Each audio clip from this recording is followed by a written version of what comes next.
Hello everyone, by the way, I am Winilyn Cortez and I am here to discuss my topic that is all about investment management controls, policies, and procedures. First, let us know what is investment management control. Investment management controls are a set of procedures and safeguards designed to ensure that the company's investment activities are conducted responsibly, efficiently, and in accordance with its financial plan. These controls are crucial for mitigating risks and maximizing returns on investment. So there are key investment management controls. First, create and approve a cash forecast. There must be some basis for both the size and duration of an investment to ensure that investments are made strategically to align with available cash flow.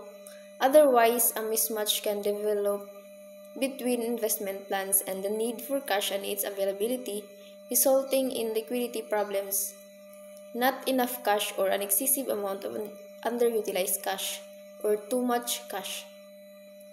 Second, record proposed investment and duration on the cash forecast. Though the cash forecast alone should be a sufficient control over the determination of the correct size and duration of an investment, it helps to also formally write this information or document investment details directly on the cash forecast, so there is no question about the details of the proposed investment. And it creates a clear audit trail, making it easy to track investments and verify that they are aligned with the approved plan. So third is they obtained and document codes for each investment.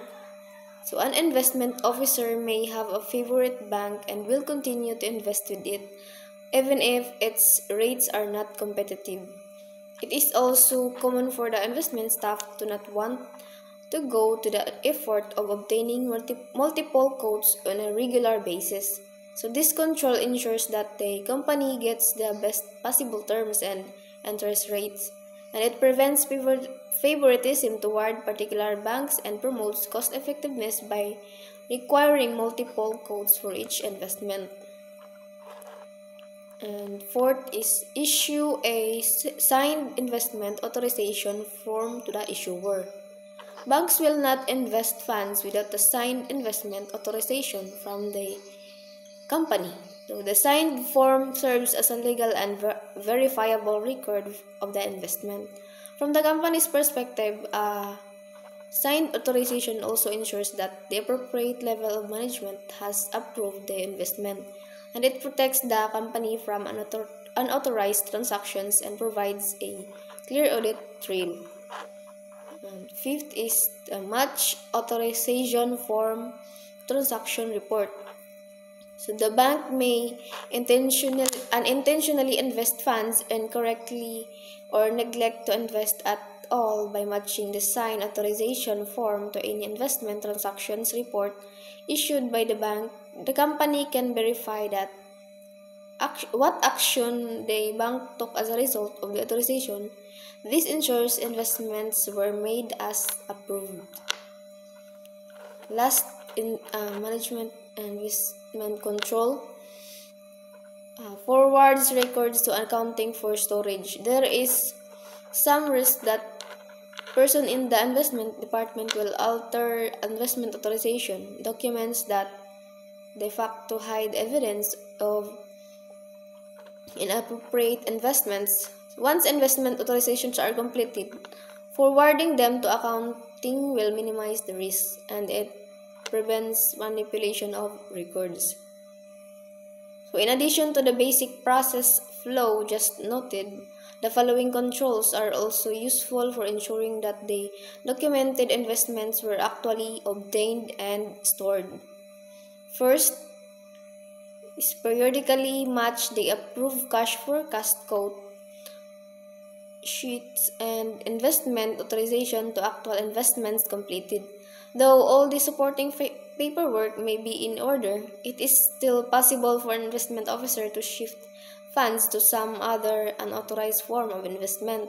Even if paperwork looks correct, there is still a risk that an officer could misuse funds and it detects the unauthorized actions. Second is assign securities custody to the independent party. It is not common for a company to physically control securities. Instead, they are more commonly stored by a third-party custodian, which represents a higher level of control. So this adds an extra layer of control and reduces the risk of misuse or fraud. And it enhances security and accountability. Next, let's talk about the investment management. So investment management policies are formal guidelines that dictate how a company manages its investments. So these policies are crucial for maintaining financial stability and achieving investment goals. So an investment policy is used to define the level of risk that a company is willing to tolerate and defines the exact types of investment vehicles to be used or not used. Such a policy should cover the level of allowable liquidity. So the policy should outline allowable liquidity levels, specifying conditions for total liquidation of investments. For instance, it may require that 75% of the investments must be immediately liquidatable.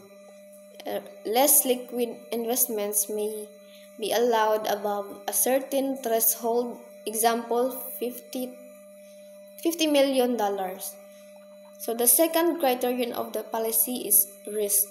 So companies may choose to avoid all risk, often investing only in U.S. government securities.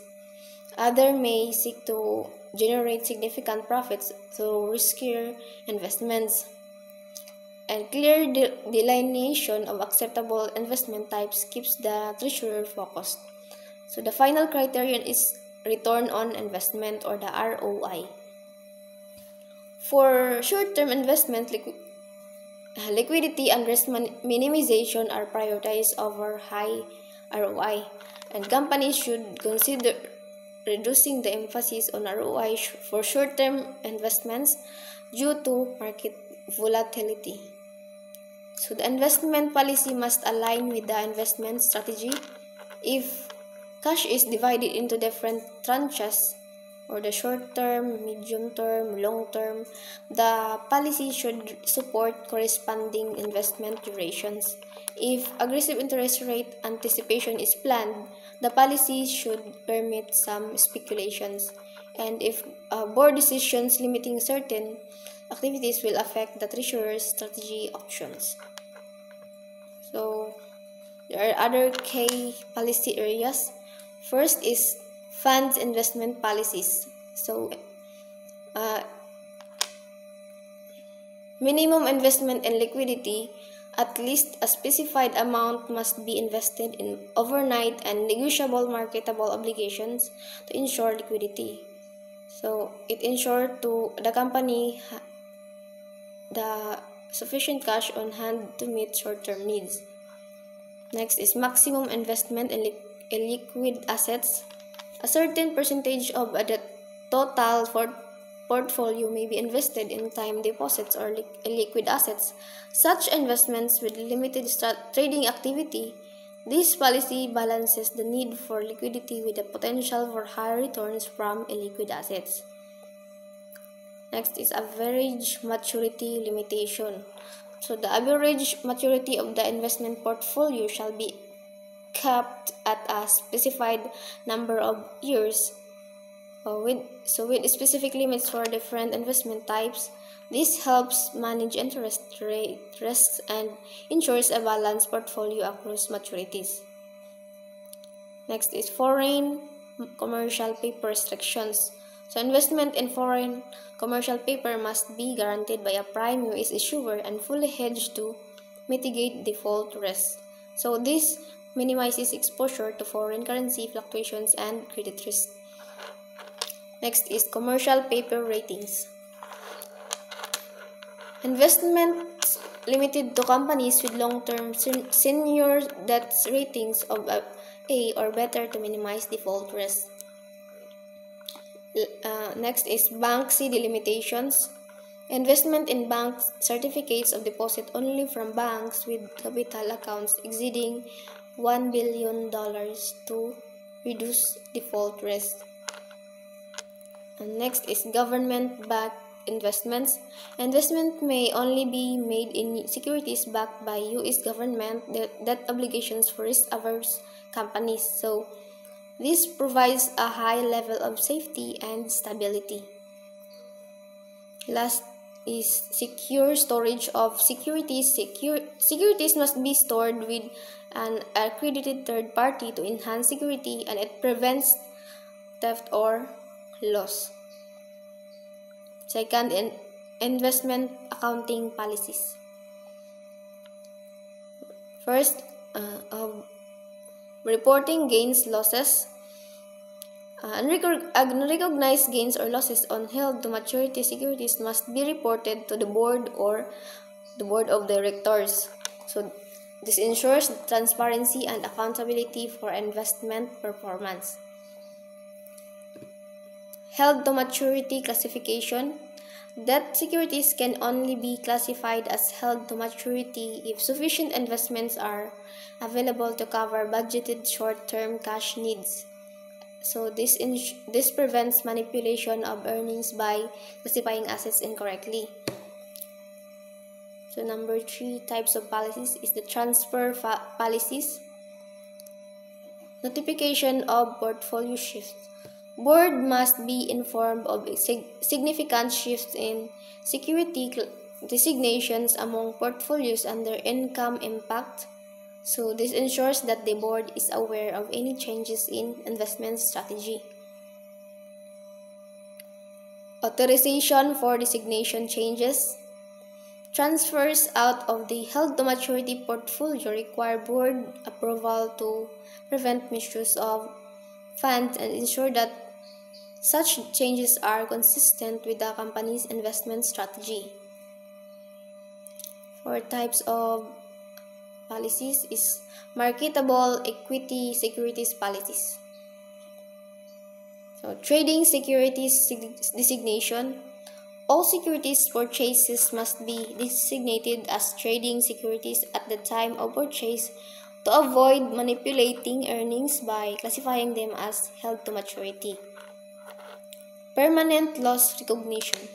Losses on available for sale securities must be recognized immediately to prevent earnings manipulation and ensure transparency. Ethical standards for sales. Available for sale securities should not be sold solely to recognize gains, promoting ethical management behavior and prevents short-term speculations. Number 5 type of policies is the policy alignment and backtesting. So, investment policies should reflect market realities. Backtesting with historical records can help refine policies and improve alignment with market conditions. So, regular reviews are recommended to adapt ongoing changes, and this ensures that policies are effective and based on real-world experience. Lastly, let's discuss about investment management procedures. So it is detailed guide to efficient cash management. First is the objective. Invest excess cash in high-quality short-term investments to optimize total return while meeting corporate liquidity needs. First procedure is liquidity provisions. Number 1, minimum investment. So at least $80 million must be invested in overnight investments and in negotiable marketable obligations of major U.S. issuers. Number 2, maximum investment. No more than 50% of the total portfolio can be invested in time deposits or illiquid investments, example, commercial paper. Next procedure is diversification limits, general limits on non-government issuers. Number 1, U is government and agencies. So no investment limit. And number 2, domestic bank certificates of deposit. So it must only be $30 million limit, a $30 million limit for top 10 bank, or capital is $800 million, and $20 million limit for second tier banks. So the capital must be $350 to $800 million, and $5 million limit for other banks, or so capital to $250 million. Third is foreign bank obligations. So 15 million limit for Canadian banks and 10 million limit for other foreign banks with an aggregate limit of $75 million. Fourth, domestic commercial paper. So 20 million for issuers rated AA or better, and $10 million for issuers rated A. Number 5, foreign commercial paper, limited to those guaranteed by a prime US issuer and fully hedged. So next procedure is the operating procedure. First is payment process. So payments are made only against delivery of securities to a custodian bank. Second, the documentation. So create 2 copies of the request for interest rate quotations and investment forms, filing both copies. And forward original forms to the treasury clerk. Third is the authorization matching. So match investment transactions reports from the bank with the investment forms and quotations, and address any discrepancies with the bank. Fourth, record keeping. So assemble cash forecast request for interest rate, quotations, and investment form and transaction report into a single packet, and create a copy for filing and forward the original to the general ledger accountant. Last procedure is the accounting procedure. So first is the transaction recording. So record a credit to the cash account and debit to the investments account upon receipt of the approved investment packet, and update bond ledger report for bond investments and stock ledger report for stock investments. Lastly, stamp the investment packet and as entered and file it appropriately. So that's the end of the discussion. Thank you for listening.